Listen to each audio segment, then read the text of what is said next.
میری آنکھوں میں آنکھیں نہیں ڈالتا ہے۔ سمامہ بس میری خواہش اتنی ہے، ایک بار تو میری آنکھوں میں آنکھیں ڈال کر مجھ سے بات کر، جیسے میں تجھ سے بات کر رہا ہوں تو مجھے دیکھ کر بات کر، میں تجھ سے بات کرتا ہوں تو سر پھیر کر، چہرہ دوسری طرف کر کے منہ موڑ کر مجھ سے بات کرتا ہے۔ آئے سمامہ میں وعدہ کرتا ہوں کہ میں تجھے چھوڑ دوں گا، لیکن ایک بار تو میری شکل تو دیکھ لے، میری آنکھوں میں آنکھیں ڈال کر بات تو کر لے۔ مولانا جرجیس کو اگر پھانسی کی سزا ہو جائے اور جج صاحب یہ کہہ دیں کہ جرجیس صرف میری آنکھوں میں آنکھیں ڈال کر بات کرو، مجھے دیکھ کر بات کرو، میں تمہاری پھانسی کی سزا معاف کر دوں گا، تو بتاؤ جرجیس دیکھ لے گا کہ نہیں دیکھ لے گا؟ ارے دیکھنے میں کیا، جی جج صاحب، لیکن یہ کتنا بڑا شاطر دماغ آدمی، اس کو آفر بھی دے دیا میں چھوڑ دوں گا، اور وہ جانتا ہے کہ محمد صلی اللہ علیہ وسلم اپنے وعدے کے پکے ہیں، جو کہتے ہیں کرتے ہیں۔ کہا میں چھوڑ دوں گا لیکن مجھے دیکھ لے، میری آنکھوں میں آنکھیں ڈال کر ایک بار گفتگو کر لے۔ تو جانتے ہو اس نے کیا جواب دیا؟ جان چھوڑنے کا آفر مل گیا، لیکن اس کا جواب دیکھو کیا تھا۔ کہتا ہے محمد ما رأیت وجہا اقبح من وجہک، میں نے ایران کا بادشاہ دیکھا ہے، میں نے توران کا بادشاہ دیکھا ہے، میں نے مصر کے بادشاہ کو دیکھا ہے، میں نے شام کے بادشاہ کو دیکھا ہے، میں نے عراق کے بادشاہ کو دیکھا ہے، میں نے اردن کے بادشاہ کو دیکھا ہے، میں نے آذربائیجان کے بادشاہ کو دیکھا ہے۔ محمد میں نے بڑے بڑے بادشاہوں کے چہرے دیکھے ہیں، تیرا چہرہ جانتا ہے کیسا لگتا ہے مجھے؟ ما رأیت وجہا اقبح من وجہ، چہروں میں سب سے گندا اگر کسی کا چہرہ ہے، سب سے بدصورت اگر کسی کی شکل ہے تو اے محمد تیری ہے، جا، نہیں دیکھتا تیرا چہرہ، قتل ہو جانا گوارا ہے، تجھے دیکھنا گوارا نہیں۔ ذرا غور کیجئے، ضد دیکھیے اس کی۔ ما رأیت وجہا اقبح من وجہک، دنیا میں بڑے بڑے چہرے دیکھے، سب سے گندا چہرہ تیرا چہرہ ہے، نہیں دیکھتا۔ جس چہرے کو عرش والے نے سراجم منیر کہا ہو، یا ایھا النبی انا ارسلناک شاہدا ومبشرا ونذیرا والداعیا الی اللہ باذنہ وسراجا منیرا، ہم نے روشن چاند، سراجا منیرا، روشن سورج بنا کر بھیجا ہے۔ جس چہرے کو اللہ تعالیٰ نے چمکتا ہوا روشن سورج کہا ہو، اس کو یہ سب سے گندا چہرہ کہہ رہا ہے۔ جس چہرے کو کبھی ام سلیم نے اندھیرے میں دیکھا تو کہنے لگتی ہے محمد اندھیری رات میں میرے پاس آئے تو ایسا لگا جیسے میرے گھر میں کسی نے چراغ روشن کر دیا ہو۔ جن کے بارے میں حضرت علی نے یہ کہا ہو کہ اللہ کے نبی کا چہرہ جب دیکھتے تو ایسا لگتا جیسے سورج کی روشنی میں تلوار چمکتی، ایسی محمد رسول اللہ کا چہرہ چمکتا اور دمکتا۔ اور جس چہرے کو دیکھ کر کبھی حسان ابن ثابت نے کہا تھا وَأَحْسَنَ مِنْكَ لَمْ تَرَ قَطُّ عَيْنِي وَأَجْمَلَ مِنْكَ لَمْ تَلِدِ النِّسَاءُ، میری آنکھوں نے آپ سے زیادہ حسین کوئی چہرہ ہی نہیں دیکھا، اور دنیا کی کسی عورت نے آپ سے زیادہ خوبصورت بچہ پیدا ہی نہیں کیا، آپ سے زیادہ حسین بچہ پیدا ہی نہیں کیا۔ جس چہرے کو میرے بھائیو اتنا خوبصورت کہا گیا ہو، اس چہرے کے بارے میں یہ سمامہ کہتا ہے دنیا میں سب سے گندا اگر کسی کا چہرہ ہے تو اے محمد تیرا جان نہیں دیکھتا۔ حضرت عمر فاروق کی ہاتھ تلوار پہ مچلنے لگتی ہے، نبی اکرم کے چہرے کی طرف دیکھتے ہیں، اللہ کے نبی نے چہرے عمر فاروق کی کے ہاتھ کو دیکھا وہ تلوار کی میان پہ مچل رہا ہے. ادھر دیکھا, فرمایا عمر تلوار نکالنے میں جلدی نہ کیا کرو, عمر تلوار نکالنے میں جلدی نہ کیا کرو. علامہ احسان الہی ظہیر نبی اکرم صلی اللہ علیہ وسلم کی زبان سے نکلے ہوئے ان جملوں کے بعد کہا کرتے تھے کہ اللہ کے نبی نے کہا تھا عمر جلدی نہ کیا کرو, کیونکہ جب تم میان سے تلوار نکالتے ہو تو تمہاری تلواروں کی چمک دیکھ کر آسمان بھی پسینہ چھوڑ دیتا ہے, تمہاری ننگی تلوار دیکھ کر آسمان کی پیشانی پر بھی پسینہ آ جاتا ہے, تمہاری تلوار کی چمک دیکھ کر آسمان بھی ڈر جاتا ہے, وہ بھی پسینہ پسینہ ہو جاتا ہے. عمر تم تلوار نکالنے میں بہت جلدی کرتے ہو, تلوار نکالنے میں جلدی نہ کیا کرو. حضرت عمر فاروق نے کہا اللہ کے رسول وہ آپ کے چہرے کو سب سے گندا چہرہ کہتا ہے, صرف آپ کا اشارہ ہو, اس کی گردن ابھی یہی طرف رہی ہوگی, اس کے جسم سے الگ کر دیتا ہوں. فرمایا نہیں نہیں اے عمر, گورنر ہے یمامہ کا, اونچی پوسٹ پر ہے, اور جو اونچی پوسٹ پر ہوتا ہے اس کی عقل کچھ زیادہ ہی ہوتی ہے, اس کو کچھ تکبر ہوتا ہے, اس کو بھی اپنی گورنری پر تکبر ہے. جانے دو اے سمامہ, ٹھیک ہے میری شکل نہیں دیکھتا مت دیکھ, میرا چہرہ نہیں دیکھتا مت دیکھ, اچھا جا ذرا میرے کچھ صحابیوں کے ساتھ اس مدینہ کو دیکھ لے, اس بستی کو دیکھ لے, ایک چکر لگا لے, دیکھ یہاں کیسا امن برس رہا ہے, کیسی شانتی برس رہی ہے, کتنا امن کا ماحول ہے, ذرا جا اور میری اس مدینے کی بستی کو دیکھ لے. سمامہ پیچھے سر کر کے کہتا ہے اے محمد نہ تجھے دیکھتا ہوں نہ تیری بستی کو دیکھنا گوارا ہے, جس طرح تیرا چہرہ سب سے گندا, مہارائی تو بلدن نخبہ من بلدک, تیری بستی بھی سب سے گندی بستی, تیرا شہر بھی سب سے گندا شہر.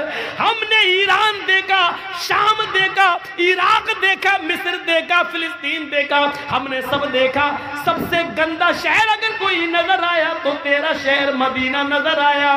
قتل ہو جانا گوارا, نہ تیرا چہرہ دیکھنا گوارا, نہ تیری بستی دیکھنا گوارا. اللہ کے نبی کہتے ہیں اے عمر میں نے اس کو معاف کر دیا ہے, یہ مجھے نہیں دیکھتا ہے نہ دیکھنے دو, یہ میری بستی کو نہیں دیکھتا ہے نہ دیکھنے دو. جاؤ اس کے بیوی بچے ہیں, اس کا انتظار کر رہے ہوں گے, میں نے اس کو چھوڑنے کا حکم نافذ کر دیا ہے, جاؤ اس کو چھوڑ دو, جاؤ اس کی رسی سے اس کو آزاد کر کے اس کو خیریت کے ساتھ مدینے کے بارڈر کو کراس کرا دو. دیکھو مدینے کی بستی سے کراس کرانا تمہاری ذمہ داری ہے, اس مدینے میں اس کا کوئی قتل نہ کر دے. میں نے اس کو چھوڑ دیا ہے اور مدینے کے بارڈر تک اس کو حفاظت کے ساتھ پہنچانا تمہاری ذمہ داری. لیجئے جو تلوار لے کے قتل کرنا چاہ رہا تھا حضرت عمر, انہی کو ذمہ داری دے دی کہ ان کو بارڈر کراس کرا دو. جو قتل کرنا چاہتے تھے وہ حفاظت کر رہے ہیں, سیکورٹی گارڈ بن کے جا رہے ہیں, باڈی گارڈ بن کے جا رہے ہیں. یہ دیکھیے آپ, یہ دیکھیے, یہاں تو پتہ ہی نہیں چلتا ہے کہ کب نکال کے جا رہے ہیں اور کب گاڑی پلٹ جائے, کب کہہ دیا جائے کہ ہتھیار چھین کے بھاگ رہا تھا اس لیے ہمیں جواب میں گولیاں چلانا پڑی. غور کرو اور سیکھو حکومت کیسے چلائی جاتی ہے, سیکھو جناب محمد رسول اللہ صلی اللہ علیہ وسلم سے. حضرت عمر کو باڈی گارڈ بنا. مولانا جرجیس جس کو مارنا چاہ رہے ہیں اسی کو کہہ دیا جائے جاؤ تمہیں ان کے گھر کھانا بھی کھانا ہے اور ان کا سر بھی دبانا, تو کیسا لگے گا مولانا جرجیس کو؟ سر دباتے دباتے گلا دبا دو. لیکن نہیں, حضرت عمر نے سر نیچے کر لیا, کیونکہ یہ حکم تھا جناب محمد الرسول اللہ صلی اللہ علیہ وسلم. لے کے چلنے لگے. سمامہ مسجد سے باہر نکلا, مسجد نبوی کی چوکھٹ سے مڑ کر دیکھتا ہے کہ چلو دیکھ ہی لو اس کا چہرہ, دیکھنے میں حرج کیا ہے, اب تو چھوڑ ہی دیا ہے. بہت کہہ رہا تھا دیکھ لو اتنا سب کچھ کہنے کے بعد بھی چھوڑ دیا. ایسی ایسی باتیں سنتا تھا ان کے بارے میں لیکن اتنا سب کچھ کہنے کے بعد چھوڑا. چاہے گیا مسجد کے دروازے سے نکلا اللہ کے رسول اس کو مسجد کے دروازے تک چھوڑ دے آئے. دشمن کو چھوڑ دیا. جو قتل کرنے آیا تھا محمد رسول اللہ کا اس کو چھوڑنے کے لیے. اور سیکھو اس کو نہیں معلوم کہ پیچھے پیچھے اللہ کے رسول آ رہے ہیں. دروازے پہ گیا پیچھے مڑ کے دیکھتا ہے کہ دیکھ لوں. جیسے اس نے پیچھے مڑ کے دیکھا سامنے محمد رسول اللہ کھڑے ہیں. کہا سمامہ یہ تمہیں چھوڑ کے آئے گی. اب اس نے قریب سے نبی کی شکل دیکھی پھر آگے بڑھتا ہے. عمر کہتے ہیں آہستہ آہستہ چلو لیکن وہ تیز تیز چل رہا ہے. سمامہ جتنی تیزی کے ساتھ قدم آگے بڑھاتا ہے اس کا دل دگنی رفتار سے پیچھے کی طرف بھاگ رہا ہے. سمامہ کے پیر آگے کی طرف لیکن سمامہ کا دل جناب محمد رسول اللہ کی طرف. 2 میل دور چلا گیا. جو گاؤں ملا اس گاؤں میں ایک کنواں نظر آیا. اس کنویں کے پاس آ کر بیٹھ گیا. ڈول سے پانی نکالا. صحابہ کو مسجد نبوی کے پاس کنویں کے پانی سے نہاتے ہوئے دیکھا. اسی طریقے سے نہایا غسل کیا اور غسل کرنے کے بعد پھر لوٹ کر واپس آنے لگا. حضرت عمر کہتے ہیں کہاں جا رہے ہو؟ ہمیں مدینے کے بارڈر تک چھوڑنے کا حکم دیا گیا ہے. سمامہ سنتا ہی نہیں ہے. سمامہ سیدھے سیدھے بھاگتا ہے آگے آتا ہے اور مسجد نبوی کی چوکھٹ کو پکڑ لیتا ہے. کہتا ہے محمد ابن عبداللہ. اللہ کے نبی ابھی بھی مسجد نبوی میں بیٹھے ہوئے تھے اپنے صحابہ کرام کے ساتھ. کچی زمین پر بیٹھے ہوئے تھے. ہاں مٹی کے اوپر بیٹھے ہوئے تھے. اس نے اپنے صحابہ کے بیچ میں محمد رسول اللہ کو بیٹھے ہوئے دیکھا. اس نے سمجھ لیا چاروں طرف ستاروں کے بیچ میں جو سب سے زیادہ چمک رہا ہے 14ویں رات کی طرح وہی محمد رسول اللہ ہے. اس نے زوردار الفاظ میں کہا محمد ابن عبداللہ. اللہ کے نبی پیچھے مڑ کے دیکھتے ہیں کہتے ہیں اٹھ گئے. سمامہ کیا ہوا؟ مدینے میں کیا کسی نے پریشان کیا؟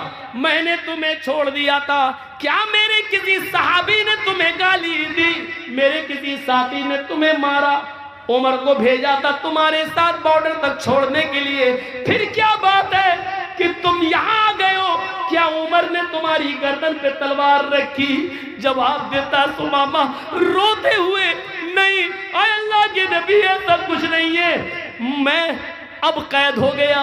جب رسی سے بندھا تھا تو آزاد تھا. جو من میں آتا تھا بولتا تھا. آپ کے خلاف بھی زہر اگلتا تھا لیکن جب آپ نے مجھے آزاد کر دیا تو حقیقت میں وہ آزادی نہیں دی. آپ نے مجھے اپنے دل کا گرویدہ بنا لیا ہے. اپنے اخلاق کے رسی میں باندھ دیا ہے. مجھے معاف کر کے میرے بیویوں بچوں پہ احسان کر کے آپ نے مجھے خرید لیا ہے. اے محمد ابن عبداللہ یمامہ کا گورنر تھا.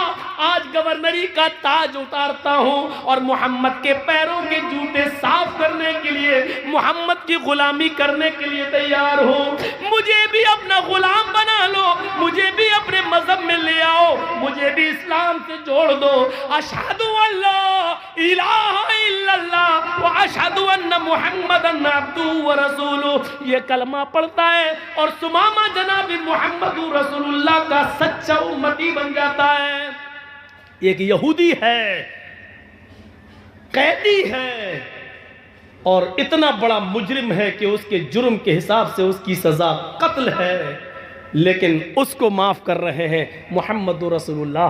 اگر یہ اخلاق سب پڑھ لیں تو کوئی بھی نتیانند پیدا نہ ہو اور کوئی بھی وسیم رضوی کی طرح قرآن کی آیتیں نکالنے کی بات نہ کرے. شرط یہ ہے کہ گھرڑا اور نفرت کی چادر اتار کر محمد رسول اللہ صلی اللہ علیہ وسلم کی زندگی کا مطالعہ کیا جائے. قیدیوں کے ساتھ یہ حسن سلوک, انسانیت کا ایسا درس, انسانیت کا ایسا سبق ہمیں دنیا کی کسی کتاب کے اندر نہیں ملتا ہے. کہاں ہے انسانیت آج؟ پڑوسی کو کھایا جا رہا ہے، دوست کو کھایا جا رہا ہے، ایک دوسرے کا حریف بنا ہے۔ ہم آج اپنی تکلیف سے اتنے پریشان نہیں ہیں جتنا آپ کی خوشی سے ہم پریشان ہیں۔ ہم اپنی پریشانی سے اتنا پریشان نہیں ہیں جتنا آپ کو آرام میں دیکھ کر ہم پریشان ہو رہے ہیں۔ میرے بھائیوں، آج یہ صورتحال ہماری ہو چکی ہے۔ ہماری 12 سال کا بچہ بیمار ہوتا ہے، یہودیوں کا، یہودی کا بیٹا ہے، اللہ کے نبی کا سر دبا دیا کرتا تھا، محمد رسول اللہ کا کبھی کبھی پیر دبا دیا کرتا تھا۔ صحابہ کو آپ درس دیتے تھے تو وہ یہودی بچہ نبی کی محفل میں بیٹھ جایا کرتا تھا، باتیں سنتا تھا، اس کا دل تھا اللہ کے رسول کی باتوں پر ایمان لانے کا، لیکن گھر جاتا تو اس کا باپ اس کو ڈانٹتا تھا اور مارتا تھا، اس لیے وہ باپ کے ڈر سے اسلام نہیں لاتا تھا۔ لیکن نبی کو معلوم تھا کہ وہ بچہ یہاں آتا ہے، صحابہ کرام کے ساتھ بیٹھ کر میری باتیں سنتا ہے۔ آج پتا چلا کہ وہ 12 سال کا بچہ یہودی کا بیمار ہو گیا ہے۔ اللہ کے نبی چند صحابہ کو لیتے ہیں اور کہتے ہیں چلو اس بچے کو دیکھنے چلنا چاہیے، جو یہاں آتا تھا، بیٹھتا تھا، میرا درس سنتا تھا۔ او سنو، بیمار ہے کون؟ یہودی کا بیٹا، کون جو ابھی مسلمان نہیں ہوا ہے، اس کی عیادت کے لیے جا رہے ہیں، کون؟ جناب محمد رسول اللہ۔ اسلام ہمیں یہ سبق پڑھاتا ہے کہ کوئی بھی آدمی بیمار ہو اس کو دیکھنے کے لیے جاؤ، ہندو اور مسلمان کے چشمے سے، یہودی اور عیسائی کے چشمے سے نہیں، انسانیت کے چشمے سے دیکھو اور اس کو دیکھنے کے لیے جاؤ۔ اللہ کے نبی وہاں جاتے ہیں اور اس کے سر کے پاس جا کر بیٹھ جاتے ہیں۔ وہ بچہ سسکیاں لے رہا تھا، اس کی روح اکھڑ رہی تھی، اس کی سانسیں چل رہی تھی اور اکھڑنے کے قریب تھی، سسکیاں لے رہا تھا، بس چند لمحوں کا مہمان تھا اس دنیا میں۔ وہ اللہ کے نبی کو دیکھنے لگا، پھر اپنے باپ کو دیکھتا۔ اللہ کے نبی نے اس سے کہا بیٹے قل لا الہ الا اللہ، لا الہ الا اللہ پڑھ لو، لا الہ الا اللہ کہہ لو۔ اس بچے نے اپنے باپ کو دیکھا، باپ نے سمجھ لیا کہ میرا بیٹا اللہ کے نبی کی صف میں بیٹھتا تھا، باتیں سنتا تھا اور گھر آ کر کہتا تھا کہ ہمیں ان کی باتیں اچھی لگتی ہیں، ہم محمد صلی اللہ علیہ وسلم پر ایمان لانا چاہتے ہیں۔ میرا بیٹا آخری وقت ہے پھر بھی محمد رسول اللہ کو دے کے چلا جا رہا ہے، اس کا مطلب یہ ہے کہ آخری وقت میں اس کا دل نبی کی باتوں پر مطمئن ہے۔ باپ نے اشارہ کر دیا، ہاں بیٹے میں پوری زندگی تمہارے جو تمہیں نہیں کرنے دیا، آج تمہیں آزادی دیتا ہوں۔ محمد جو کہہ رہے ہیں، ابو القاسم جو کہہ رہے ہیں، ان کی بات مان لو، تم بھی تو ان پر ایمان لانا چاہتے تھے، پڑھ لو۔ اس بچے نے جملہ ادا کیا اپنے باپ کی اجازت کے بعد، اشہد ان لا الہ الا اللہ واشہد ان محمدن عبدہ ورسولہ۔ یہ کلمہ پڑھنے کے فوراً ترنت، اس کلمہ پڑھنے کے تھوڑی دیر چند لمحوں کے بعد اس بچے کا انتقال ہو جاتا ہے۔ اللہ کے نبی کی آنکھوں میں آنسو آتے ہیں اور کھڑے ہو جاتے ہیں اس کے بستر سے اور کہتے ہیں الحمدللہ الذی انقذہ من النار۔ ساری تعریف اس اللہ کے لیے جس اللہ نے اس بچے کو آخری وقت میں جہنم کے عذاب سے بچا لیا، دوزخ کی آگ سے بچا لیا، اس بچے کی مغفرت فرما دی، آخری وقت میں اس کو کلمے کی توفیق عطا فرمائی، اللہ نے اس بچے پر رحم کیا۔ ساری تعریف اس اللہ کے لیے۔ غور کرو انسانیت کا ایسا سبق کہ 12 سال کے بچے تک کو دیکھنے کے لیے پہنچ جائیں۔ اس وقت کوئی چشمہ نہیں، انسانیت کا چشمہ لگائے ہوئے جناب محمد رسول اللہ اور یہودی بچے کی تیمارداری کر رہے ہیں۔ چونکہ وہ میری باتیں سنتا تھا، میری محفل میں بیٹھتا تھا، اس کو میری باتیں اچھی لگتی تھی، باپ کی ظلم کی وجہ سے اسلام نہیں لاتا تھا، اس لیے آخری وقت میں اس کو دعوت بھی دے دی، چاہو تو کلمہ پڑھ لو، اور باپ نے بھی اجازت دے دی بیٹے پڑھ لو، تم بھی تو چاہتے تھے، ٹھیک ہے جیسا ابو القاسم کہہ رہے ہیں، محمد رسول اللہ کہہ رہے ہیں ویسا کرو۔ اس نے آخری وقت میں مسکراتے ہوئے کلمہ پڑھا، کلمہ پڑھتے ہی روح نکل گئی۔ نبی اکرم کی دعا دیکھو، تمام تعریفیں اس اللہ کے لیے جس نے آخری وقت میں اس بچے کو دوزخ کی آگ سے بچا لیا، جہنم کی آگ سے بچا لیا۔ یہ انسانیت کا سبق ہے۔ خود اللہ کے نبی اپنے چند صحابہ کے درمیان بیٹھے ہوئے ہیں، اپنے چند ساتھیوں کے درمیان بیٹھے ہوئے ہیں، یہودی کا ایک جنازہ آیا، یہودی کا جنازہ آ رہا ہے۔ جنازہ جیسے ہی قریب آیا، اللہ کے نبی کھڑے ہو گئے، اللہ کے نبی کھڑے ہو گئے اور اس جنازے کے ساتھ چند قدم چل دیے۔ صحابہ کرام نے دیکھا اللہ کے نبی کھڑے ہو گئے، جنازہ جب آگے گزر گیا تو صحابہ نے کہا اے اللہ کے رسول، ایک یہودی کا جنازہ دیکھ کر آپ کھڑے ہو گئے۔ یہودی، وہ یہودی جس کی مخالفت آپ کرتے ہیں، وہ یہودیت جس کے بارے میں اللہ آپ فرماتے ہیں کہ مجھے یہودیوں کی مخالفت کرنے کے لیے بھیجا گیا۔ خالف الیہود، یہودیوں کی مخالفت کرو۔ وہ یہودیت جس کے بارے میں آپ کہتے ہیں کہ بنی اسرائیل محرم کا ایک روزہ رکھتے ہیں، تم 2 روزے رکھو۔ یہودی محرم کا ایک روزہ رکھتے ہیں، تم 2 روزے رکھو۔ وہ بنی اسرائیل، وہ یہودی کہ جن کے پیجامے ٹخنوں سے نیچے، جن کی لنگیاں ٹخنوں سے نیچے ہوتی، آپ نے کہا یہودیوں کی مخالفت کرو۔ وہ ٹخنوں سے نیچے پیجامہ لنگی پہنتے، تم ٹخنوں سے اوپر پہنو۔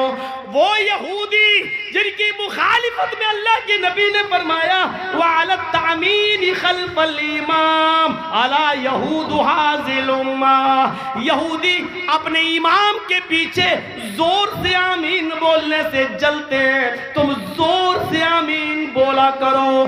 یہودیوں کو چڑھاؤ، پوری زندگی یہودیوں کی مخالفت کرتے ہوئے گزری، لیکن آج یہودی کا جنازہ آتا ہے تو آپ اس کو دیکھ کر کھڑے ہو جاتے ہیں۔ پوچھا گیا اللہ کے نبی آپ یہودی کا جنازہ دیکھ کر کھڑے ہو گئے ہیں، یہودی کا جنازہ؟ اللہ کے نبی نے فرمایا ہاں، کیوں نہیں کھڑا؟ کیا مرنے والا انسان نہیں تھا؟ میں نے یہودیت کے چشمے سے نہیں دیکھا، انسانی ہمدردی کے ناطے میں کھڑا ہوا۔ جس طرح ان لوگوں کو اپنے رشتہ دار کے انتقال پر غم ہے تو ان کے غم میں ہمیں شریک ہونا چاہیے۔ یہ انسانیت کی تعلیم دی تھی جناب محمد رسول اللہ نے۔ یہ واقعہ بدلا رہا ہے، یہودی ہو یا ہندو ہو، سکھ ہو یا عیسائی، آپ اس کے جنازے کو دیکھ کر کھڑے ہو سکتے ہیں، چند قدم چل بھی سکتے ہیں، یہاں تک کہ اگر وہ کہیں دفن ہوتے ہیں یا شمشان گھاٹ پہ جاتے ہیں، جلائے جاتے ہیں، ہمدردی میں انسانیت کے ناطے سے اگر آپ وہاں جانا چاہیں تو ادھر بھی جا سکتے ہیں، ادھر بھی جا سکتے ہیں۔ شرط یہ ہے کہ لکڑی وغیرہ یا جلانے کا کام آپ اپنے ہاتھ سے نہیں کریں گے، ان کے غم میں شریک ہونے کے لیے آپ وہاں تک جا سکتے ہیں۔ یہ اجازت دی ہے اسلام نے، شریعت نے۔ تو میرے پیارے ساتھیوں، انسانیت کا یہ سبق ہمیں کہاں ملے گا؟ انسانیت کا ایسا پاٹھ ہمیں کہاں ملے گا؟ یہ سبق سکھایا ہے جناب محمد رسول اللہ صلی اللہ علیہ وسلم نے ہمیں۔ ہمارے ساتھ کیا ہے؟ یہ غیروں کے ساتھ ہو رہا ہے، غیروں کے ساتھ نہیں دیکھا چھوٹا بڑا، نہیں دیکھا امیر و غریب۔ اسی لیے قرآن کریم نے یہاں تک کہہ دیا وَلَا يَجْرِمَنَّكُمْ شَنَآنُ قَوْمٍ عَلَىٰ أَن لَا تَعْدِلُوا اعْدِلُوا هُوَ أَقْرَبُ لِلتَّقْوَىٰ، کسی قوم کی دشمنی تمہیں اس بات پر مجبور نہ کر دے کہ تم اس کے ساتھ بے انصافی کرنے لگو۔ مولانا جرجی صاحب جج ہیں، آپ ہمارے دشمن ہیں، آپ کا مقدمہ میری عدالت میں آ گیا، اب جرجی صاحب کو موقع ملا ہے اپنی دشمنی نکالنے کا۔ کمینہ، تیرا مقدمہ میری عدالت میں، اب تو جج ہم ہیں، فیصلہ تو ہم ہی کو کرنا ہے۔ اب ہم نے بدلہ لینا شروع کر دیا۔ یہ دشمنی، قرآن کہتا ہے دشمنی اپنی جگہ پر، لیکن کسی قوم کی دشمنی تمہیں انیائے اور ظلم کرنے پر مجبور نہ کر دے۔ ایسا نہ ہو کہ تم اس کے ساتھ بے انصافی کرنے لگو، نہیں، انصاف کرنا ہر حال میں۔ عامر ابن عاص کا بیٹا مصر کا گورنر ہے، عامر ابن عاص مصر کے گورنر ہے، عامر ابن عاص کو مصر کا گورنر بنایا گیا ہے۔ عمر ابن عاص کا بیٹا گھوڑا دوڑانے میں ماہر ہے. ایک یہودی بچہ، یہودی کا بیٹا، یہودی کا بچہ، یہودی کا بچہ کہتا ہے وہ یہ کیا ہو رہا بھائی؟ تو اس کو اتنی زور سے بجانے کی کیا ضرورت ہے بھائی؟ ہاں تو نکل رہی ہے، نکل جائے گی، بجا کے دیکھو، جتنا منع کرو گے اتنا ہی کرے گا وہ. عمر ابن عاص کا بیٹا گھوڑا دوڑانے میں ماہر، اس نے کہہ دیا کہ ہم سے اچھا گھوڑا کوئی دوڑا کر دکھائے. ایک یہودی بیٹے نے یہودی کے بچے نے اس کا چیلنج قبول کر لیا. دونوں لوگوں نے ساتھ میں گھوڑا دوڑایا اور یہودی کا بچہ آگے نکل گیا. اور دیکھو عادل، یہودی کا بچہ آگے نکل گیا. عمر ابن عاص کے بیٹے کو غصہ آیا، مجھ سے آگے کیسے نکل گیا؟ میں عمر ابن عاص کا بیٹا ہوں اور مجھے کو ہرا دیا اس نے. گھوڑے سے اترا اور اس یہودی بچے کے ایک دیا چہرے پہ تھپڑ، بیچارہ ہل گیا. اس نے کہا کہ دیکھو آپ نے مجھے اکارڑ مارا ہے، بلا وجہ مارا ہے، آپ نے مجھے فالتو میں فضول مار دیا ہے، اور میں اس کی شکایت لے کر عمر ابن عاص کے پاس جاؤں گا. اس یہودی بچے کو یہ نہیں معلوم کہ یہ عمر ابن عاص کا بیٹا ہے. میں تمہاری شکایت ہائی کمان تک لے کے جاؤں گا، اعلیٰ کمان تک لے کے جاؤں گا، عمر ابن عاص کے پاس لے کر جاؤں گا. عمر ابن عاص کا بیٹا مسکراتے ہوئے کہتا جا جا. کس کے پاس جائے گا؟ گورنر کے پاس. جاؤ، میرا کچھ نہیں ہوگا، میرا کوئی کچھ نہیں کر سکتا. تو جس گورنر کے پاس جائے گا وہ میرا باپ ہے، میں عمر ابن عاص کا بیٹا ہوں، میرا کوئی کچھ نہیں کرے گا. بس اتنا سا جملہ عمر ابن عاص کے بیٹے کی زبان سے نکل گیا. یہودی کا بچہ کانپ گیا، کہتا اچھا یہ ان کے بیٹے ہیں. لوگوں نے بتایا، یہودیوں نے، ارے چھوڑو یار، عمر ابن عاص کا بیٹا، تم کہاں جاؤ گے؟ کوئی باپ اپنے بیٹے کو تھپڑ مارے گا، سزا دے گا، چھوڑیے. اس نے پھر ہمت نہیں ہوئی اور خاموش ہو گیا. ایک مہینے کے بعد اچانک حضرت عمر مصر پہنچتے ہیں.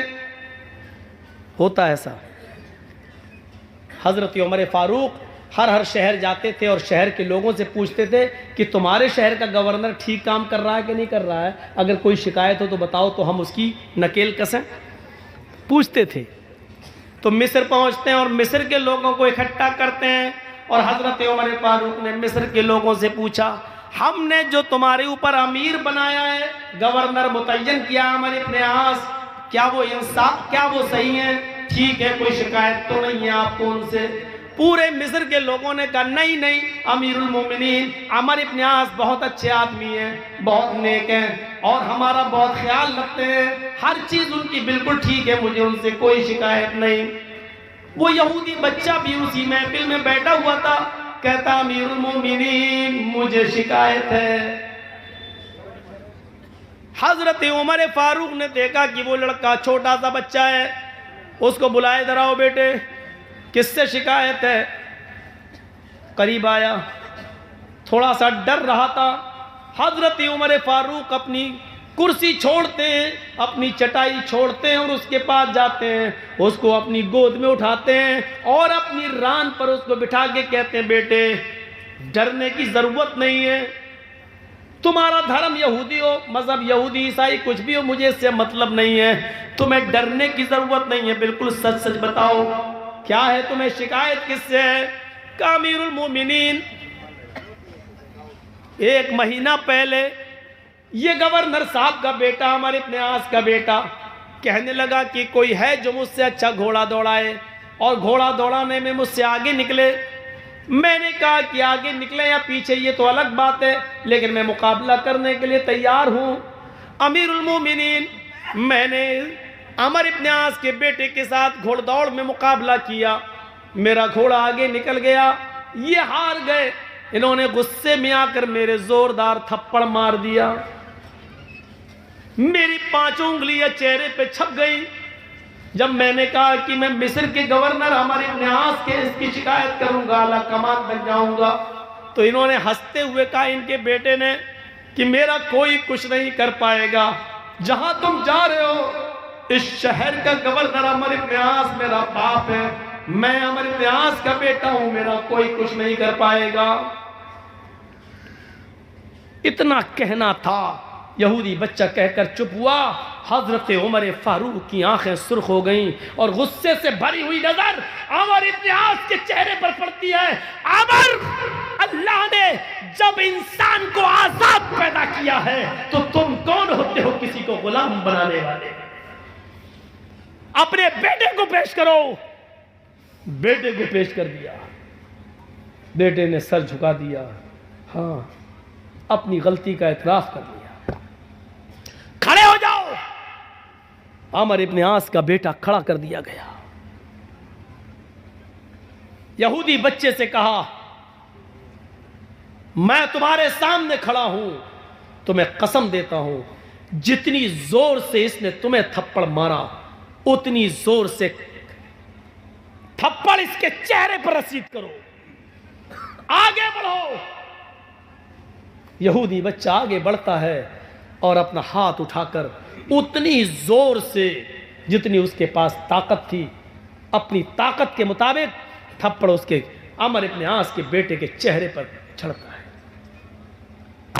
یہودیوں نے تالی بجانا شروع کر دی. اس انصاف کا خیر مقدم کیا اور کہا, امیر المومنین آپ کے انصاف سے ہمیں خوشی ہوئی. عمر ابن عاص نے کہا, امیر المومنین یہ میری عدالت میں مقدمہ آیا ہی نہیں تھا. اگر یہ بچہ میرے پاس چلا آتا اور مجھے بتاتا تو میں اسی وقت سزا دیتا اپنے بیٹے کو, لیکن آیا ہی نہیں اور کسی نے مجھے بتایا بھی نہیں.